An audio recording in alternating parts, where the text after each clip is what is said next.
Well, hello. I can't do it now. George, you're going to have to go. You're going to have to go. I'm buzzing too much off my high caffeine coffee that I had this morning. Oh, really? Yeah. Right. Hello and welcome to episode 103 of Retropower Uncut. I'm going to start with the Land Cruiser. And there's an obvious change at the front. The bonnet is on. Now, I think last week we showed the hinges coming back from machining. So they're a design that George drew up. Clearly references the original, but bronze bushes and shoulder bolts, and they're machined in aluminium. Mark painted those this week, and that's allowed us to get the bonnet on. And there's a reason for that, actually, in that we're doing our own inlet manifold, which I think we mentioned a while ago, that we're doing like a Edelbrock 4-barrel throttle body on it, so that we can have a big old school looking pancake filter and it look really 70s under there.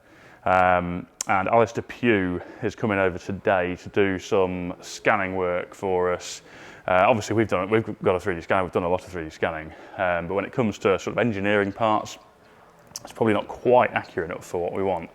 So he's coming over with his Faro laser scanner to scan all the sort of engine, all the heads inside the V of the engine, and also at the same time just get the space scan of how much room there is between the bonnet and the engine, so he can design an inlet manifold for our throttle body, making sure there's plenty of clearance for a filter, etc. So that's on the cards for today. Some general assembly as well. Mark painted the rear things, I can best call them. They're like a sort of bumper slash step slash unbelievably heavy duty bumper attachment that you could probably tow something off. We've painted those the same silver that we painted the front bumper and the glove box lid and the instrument binnacle. So they're on now. So actually the back end's looking really complete now. Almost everything's together. We haven't got around to putting the front bumper on for the final time yet. But it is just great to see it all coming together. We also bled the brakes this week. The reason for that was really so we could get hydraulic fluid in there, pump the pedal, and then we'd be able to get the rear calipers fully adjusted up so we can then test the electric handbrake actuator mechanism. We want to get that tested, and then if that all works as we hope it will, then all the components that Bobby did for that can go away for plating. But as with all the jobs that you think are going to be a 2-minute simple job, the brake bleeding turned into a total nightmare. So we've used a master cylinder and servo that we got from the States on this. It's one that's being sold as an FJ conversion basically, but it had what I can only describe as just a major oversight within it. We just couldn't get it to bleed, so we'd vacuum bled it all the way through, and yet no matter what we did with the pedal, we just couldn't really get any fluid moving. We even got to the point of taking the master cylinder back off because there's some instructions with it, with a very sort of convoluted method for actually bleeding the cylinder itself on the bench, which I'm fairly sure didn't really help our cause. However, in doing that and taking the master cylinder off the servo, bearing in mind it came together as a unit, we realised that the push rod in the servo was nowhere near long enough. So it was when we were pressing the pedal full stroke, and this was nothing to do with the pedal adjustment, it is literally just the stroke of the servo push rod. It was only just contacting the piston in the master cylinder at the very end of its travel. So we actually had to make a new push rod that was about 30 mil longer. As soon as we realised that was the problem and got that swapped in there, absolutely fine, bled up first time, all good. So we have functioning brakes on this now, which is exciting. So that's where we're at with that. Mustang. Obviously last week we saw it firing up. We were just doing the tail end of the electrics then.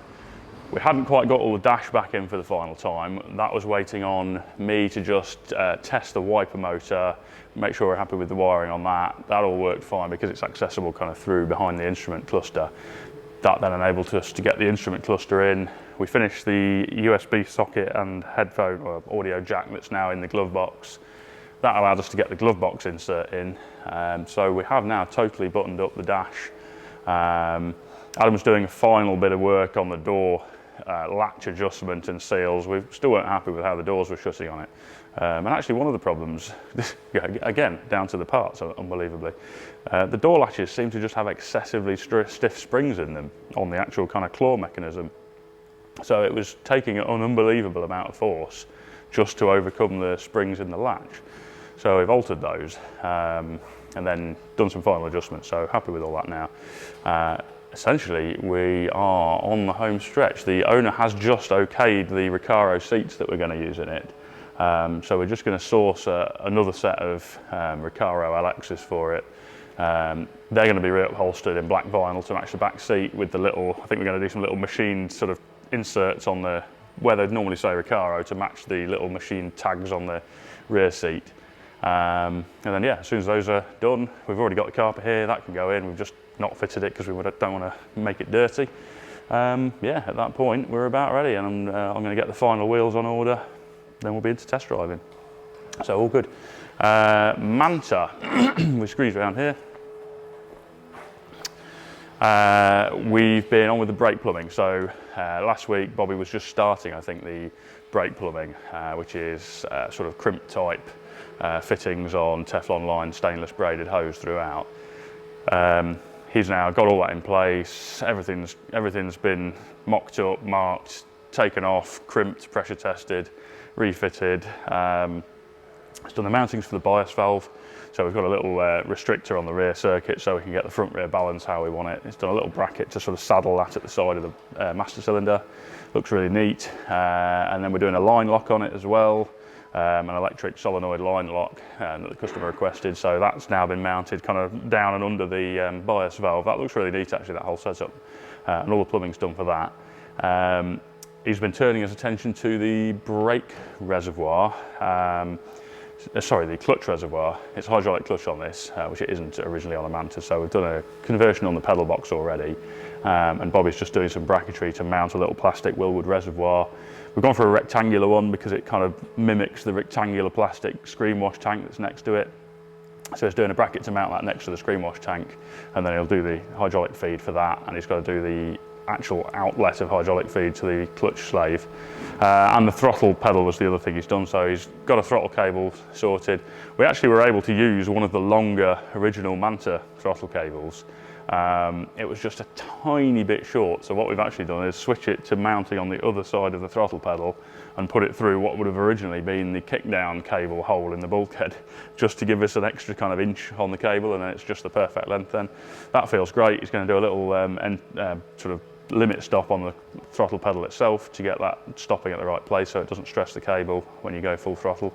And that's looking good. So we're just working through the sequence of mechanical things to get this to the point where it can be fired up and actually driven under its own power, and then it'll be the final push on things like wiring and trim. So that's that. Morris, yeah, John's carefully inspecting his dash infill panels. Probably just relieved to have got through the trauma of getting everything in behind the dash. So getting all the HVAC piping in, the ductwork, pretty much a nightmare. We obviously had everything mocked up at dry build. We'd got positions and brackets done for the HVAC unit, for the instruments, for the ECU, for the two PDMs that are behind there, for everything. But it's probably the first time we've had everything in, like including all of the wiring, all of the pipe work. So there's the refrigerant lines and heat and water pipes to the HVAC unit. And when you get everything in there, it starts to get pretty tight. So routing the ducting was a bit of a challenge. But that's in there now, and he's just working on the actual infills, which we machined a few weeks back. He's done some little brackets with magnets at the top there.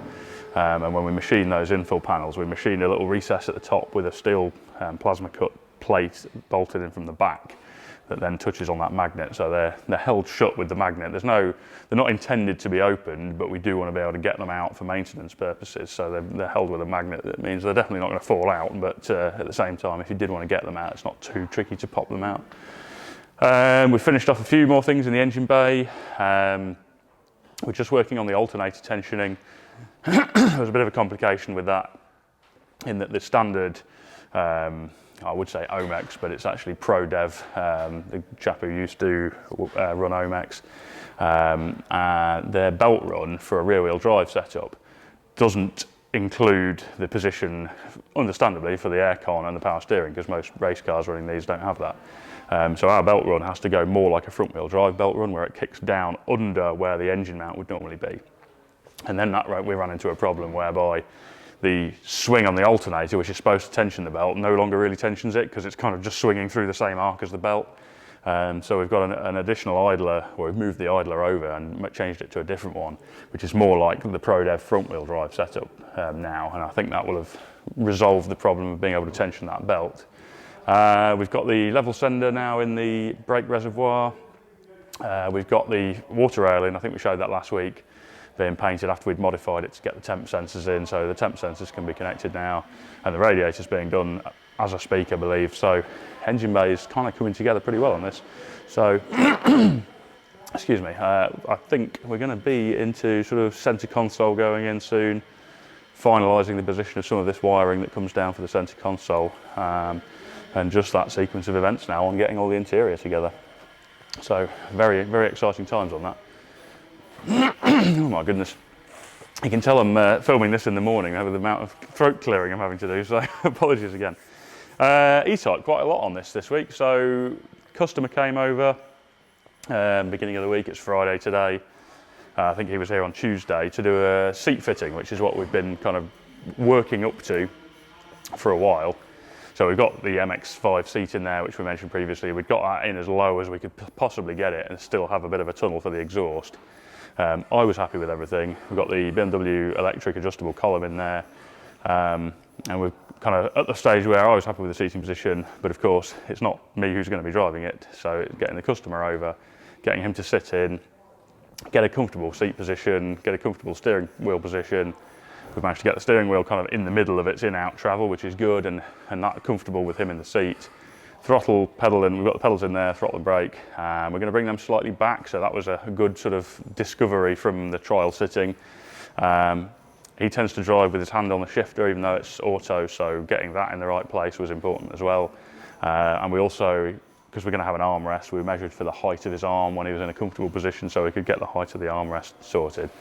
And then instrument positions as well. So we kind of mocked up a piece of cardboard which represents 2 instruments of the sort of size we'll be using.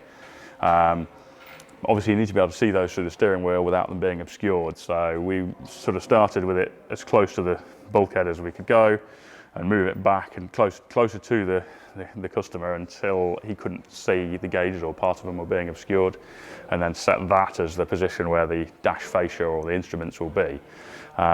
We want that to be as close to the steering wheel as possible because it maximises the amount of space behind the dash that we've got to work with, but at the same time we don't want to just move the dash right sort of back to give us tons of space and then find the instruments are so close to the steering wheel you can't see them. So a bit of thought on that, and that's gone really well. So we did all of that. George then 3D scanned everything in situ, so he's now got a position for the dash fascia, gear stick, steering wheel, seat, which we'll then have in the CAD model when we design all of the instrument fascia, well, the whole interior essentially, but the console, dash fascia, dash structure, we can design it all around those parts now.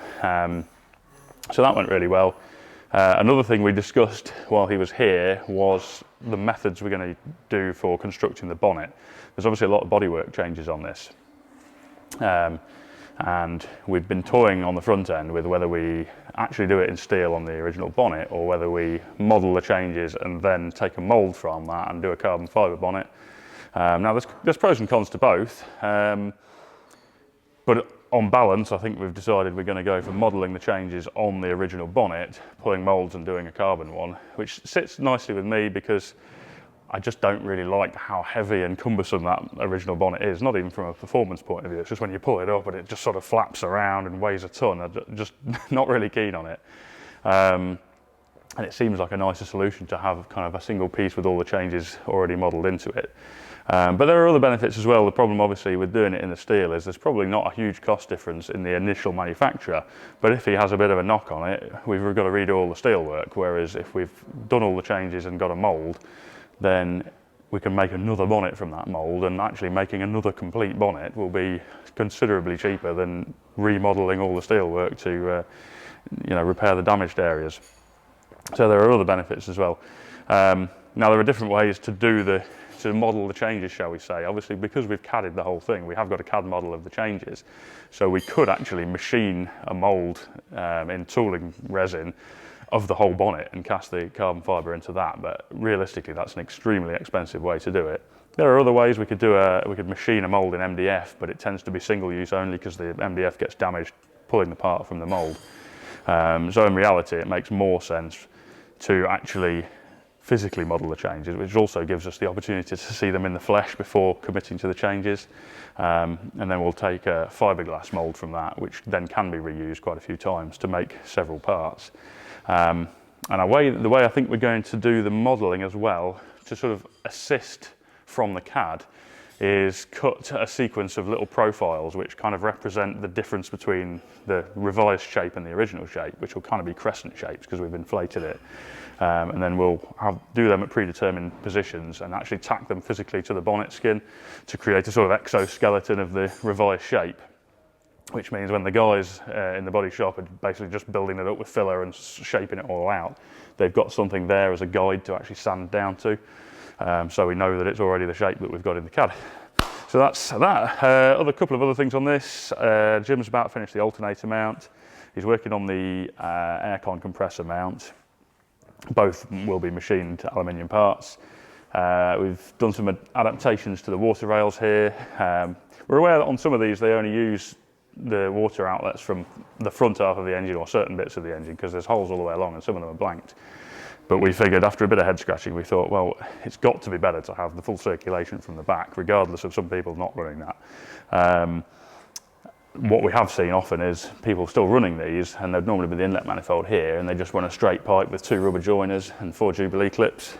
But from a Jubilee clips, from a sort of leaks and maintenance point of view, especially as they'll probably be under the air boxes, it would be nicer if we could do something better, although it's not the end of the world. And we thought, well, actually we could weld on some threaded fittings and do an air-equipped type threaded hose in there. So that's the plan on that. And then the brake servo, the sort of pedal box mount, I think we mentioned before, it was one of the bits of the engine bay that's still going to be a bit of an eyesore. So we decided, and they have like a bit for the clutch, which is normally just blanked off on the autos, which doesn't look particularly pretty either. So we decided to do a machined version of that, which Jim's just done a 3D print of his design to check the bolt pattern, check everything fitted okay. He's just sliced it off and done the lower half because that's the only bit we needed to check. But this will come up and actually be the reservoir as well, with a nice sort of ribbed lid to match some of the other engine bay design. So we'll have kind of an integrated reservoir and pedal box unit with just a hose coming out under this overhang area to feed the cylinder. So that should look really neat too. So good position with this now. In a position we can do the bonnet modelling and the interior design. I'm just going to scoot over, come around this way actually, to the Stratos, which has got some obvious visual changes. So finally got around to doing some of the surface finishing jobs we've been on about doing for a while. So the intake ears we've painted body coloured, the rear sort of louvre panel silver, and this has been something we've been batting back and forth and trying to decide on the colours for ages. And I'm really happy with the decision we've made on this now. It's kind of that nod again to the Stratos Zero concept car, so that had a silver sort of louvre panel on the back, and that, although it doesn't, they've got like a triangular louvre, we did a nod to that with that triangular glass panel that's going to go in there. But the silver I think works really well, and then the front louvres panel, when we make the front louvre panel to replace the standard one, that's going to be silver as well.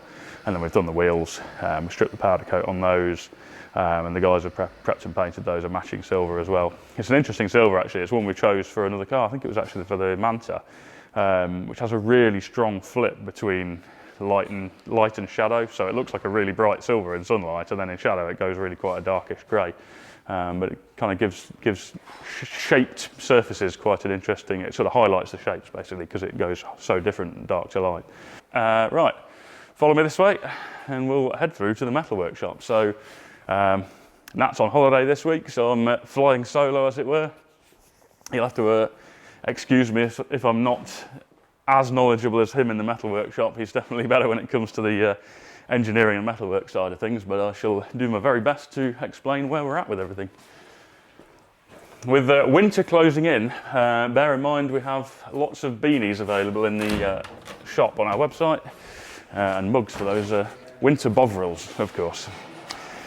Okay, so Project ONE Escort. Last week Nat was doing the side parts of this area that's going to go over the rear diff subframe, those sort of triangular panels. Tom's then carrying on with that, so he's cut and made this central panel, which will be the main closing panel in the middle.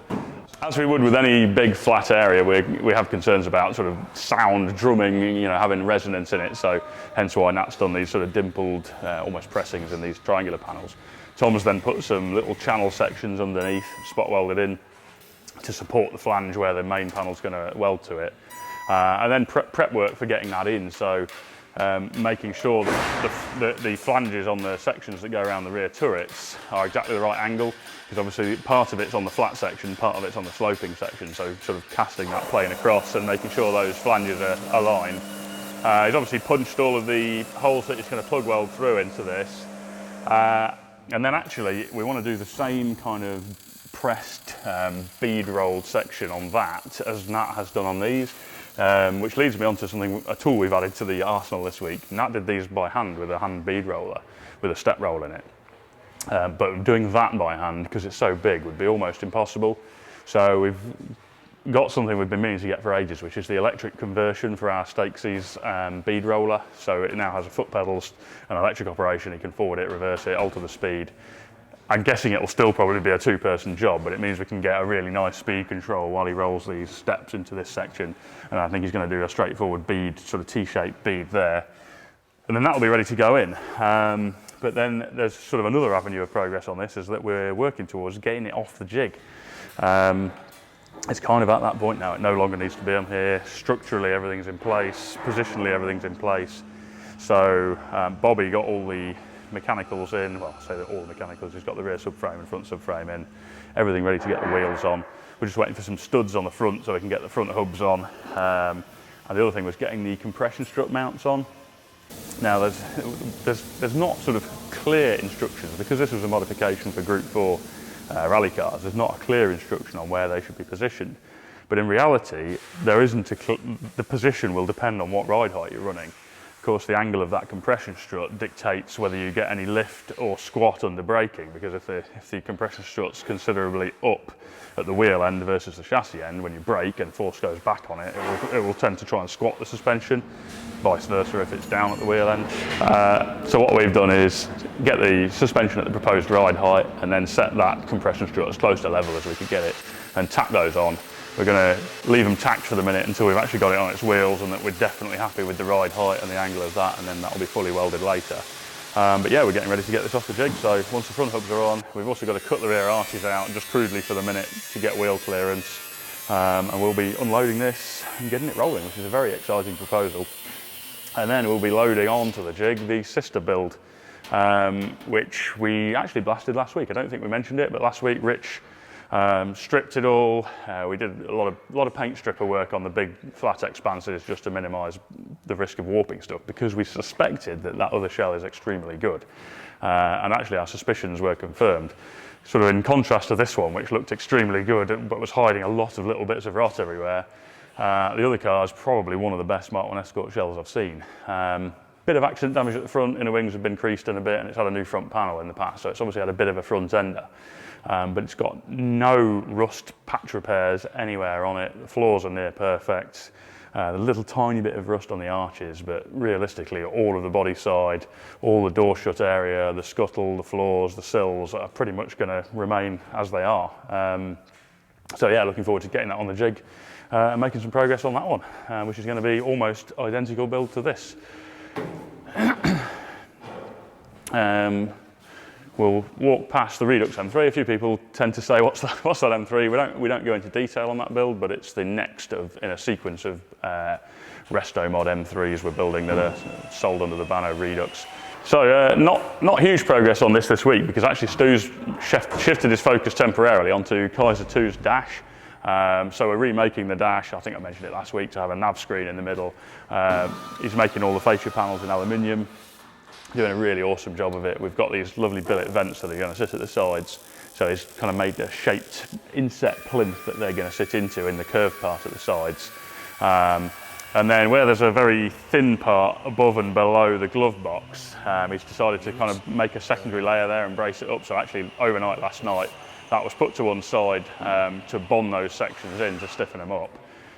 which gave him a chance to just switch back onto something on this briefly, which is relating to this, which is the donor engine. You may remember we had an XJR6 engine in there, but we had a lot of concerns about heat management. There's a lot of complication on it. With it being an auto box, we've got coolers for that, coolers for the charge cooler on the supercharger. We've got aircon going in it, so there's coolers there, oil cooler for the engine. There's so much heat management, and the engine bay on a Mark II doesn't massively lend itself to that. And while all of those challenges were certainly solvable, having a conversation with the customer, he was saying, well, maybe we could just simplify this, try and minimise the complication a bit. Shall we look at other engine options? So we were sort of throwing ideas around, maybe we could go with a 2JZ like Utah, maybe a BMW S54, but we sort of felt they're a bit more of a screamer, top-endy, more motorsport-orientated engine, which as a cruiser with an auto box don't seem to make so much sense. And actually, we sort of went full circle and said, well, how about we just use the naturally aspirated 4-litre AJ16 engine, really torquey. We'll put throttle bodies on it so it makes the right noise. It'll certainly make decent power, but I think more suited to a cruiser with an auto box. So that's where we've gone. So this week we picked up this freshly removed from a late XJS. We've swapped the transmission over for the 6L80 that we're going to be using, which is actually from the V12, X300 V12. Just because it's a more modern, smoother gearbox, more gears, and we've got a standalone controller we're going to use with that that allows us to program all of the shift characteristics and run it sort of independently to the original engine management. So that's now ready to swing in. Stu's carrying on in the background right now with the dash for Kaiser. So once he's got as far as he needs to go with that, he'll be switching back onto this again. And we'll just see things develop. And if I come over here, we shall have a look at what Gaz has been up to, which is mainly revolving around E-Type. So earlier part of the week was about getting the doors on. I think we received them back from having a little bit of metal fettling the previous week. It's got those on. We've just been tweaking a little bit on the gaps. That top gap where it's on a really sort of, where the door shut extends forward, it's on a really curved section. And it's quite a hard bit to deal with gap-wise, just because it's quite subjective as to what angle you view it at, as to how that gap looks, because it's on such a heavy curve.